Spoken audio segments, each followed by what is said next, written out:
think we are up to lucky loss. Would you please welcome Blatherskite?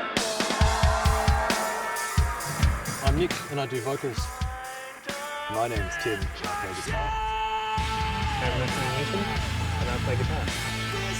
I'm Ben, I play bass. My name is Steve and I play drums. Blatherskite was basically a reaction against everything that I heard in music and didn't like, because I thought it just didn't appeal to me. It was too boring and too straight, and so I wanted to do something that was completely off the wall from that. A tangible beast, I would say, is the best description for it. It's dynamic, it's versatile, it's complicated, but it's also freaking cool. I describe Blatherskite as a unique band. You try to explain to friends or family or fans, what style of music it is, and it's that quintessentially hard to describe sort of band. Describing the music, that's a less easy question to answer than one might think. I prefer to just create it than to describe it. It's, aggressive, heavy rock, I suppose, at the end of the day. A thick wall of sound, basically. Something that's just so thick and fat, but at the same time, it's got a very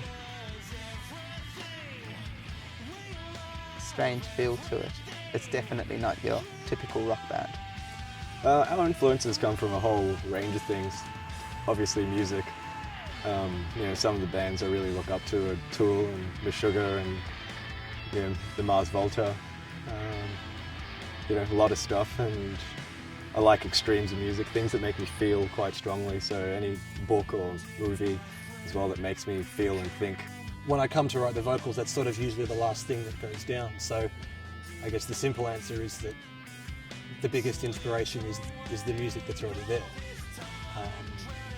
But I take my inspiration from all sorts of different styles and genres and eras of music. And I like to try and diversify that as much as possible, really. Whether it's alternative rock or metal or jazz or folk music or whatever. We try and capture, the spirit of the times. I guess everyone wants to do that, but I've always wanted to have more of a narrative in our music than any other band.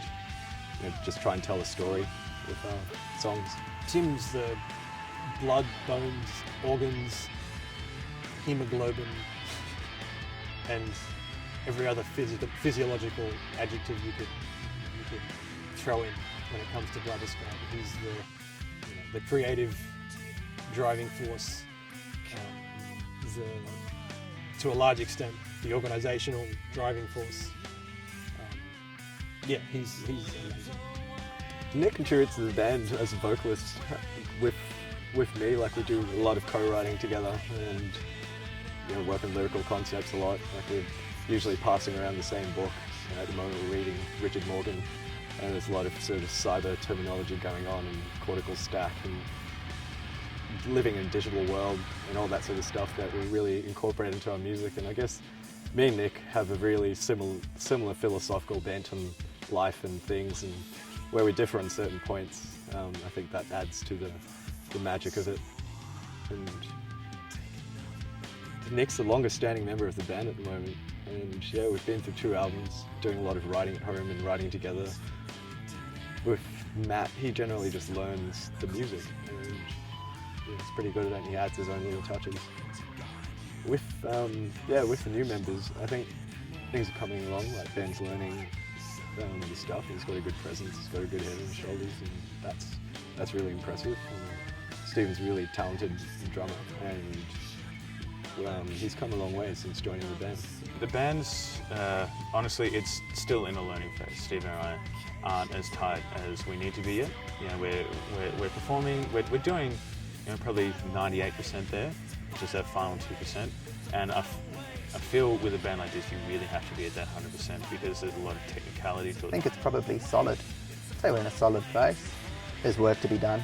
There's a lot of work to be done. I guess playing bigger and bigger venues and just getting the music out there, I think we've got a really huge sound, and it's just about getting people into it and getting more people to hear about it. I mean, Australia is kind of a hard place to sort of get around You know, if you're not a pub band or a party band, because most of the people listening to this sort of music tend not to get out much, speaking from personal experience.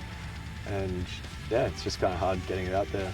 You should buy all of our CDs and back catalogue and all of our merch because we're cool.